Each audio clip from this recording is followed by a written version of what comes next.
Episode में हम discuss करने वाले हैं विप्रो स्टॉक के बारे में। ओवरऑल इस स्टॉक के रिजल्ट बेहतर परिणाम आते हुए दिखे हैं, जहां ओवरऑल प्रॉफिट में लगभग 4% का ईयर बेसिस पे इंक्रीमेंट होते हुए देखा है और जो एस्टीमेट था एनालिस्टों का उसको मीट होते हुए दिखा। थोड़ा बहुत बिट और एबिटा मार्जिन पे इम्पैक्ट आते हुए दिखाया। हमने इसे स्टॉक को देखा, इसके ऑल टाइम हाई 720-22 के प्राइस से देखें तो अभी तक लगभग 30% का स्टॉक कनेक्ट हो चुका है और रिसेंट का ही 605 के आसपास के प्राइस से देखें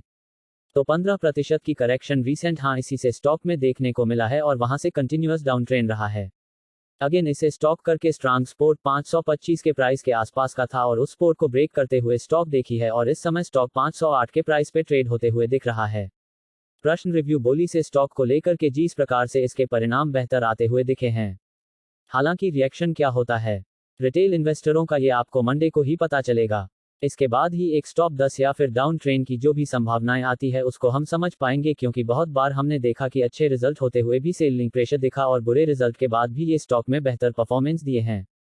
तीसरे स्टॉक का क्या परफॉर्मेंस स्टॉक प्राइस पे आता है, क्या इंपैक्ट आता है डीजल का, इसका निर्णय मंडे को ही होगा। अगर ये स्टॉक अगर डेली टाइम फ्रेम में देखें और मंडे के ट्रेनिंग के लिए देखें तो अगर ये स्टॉक 510 के ऊपर का ट्रेड देते ओपनिंग देता है तो 508 510 स्टॉप लॉस को लगा करके 525-30 तक के टारगेट के लिए बाइक किया जा सकता है।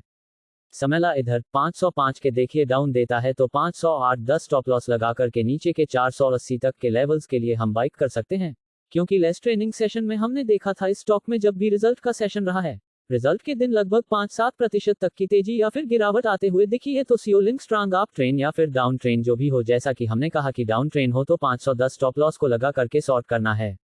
अप ट्रेन हो तो 510 स्टॉप लॉस को लगा करके आप 10,530 तक के टारगेट के लिए बाइंग करनी है।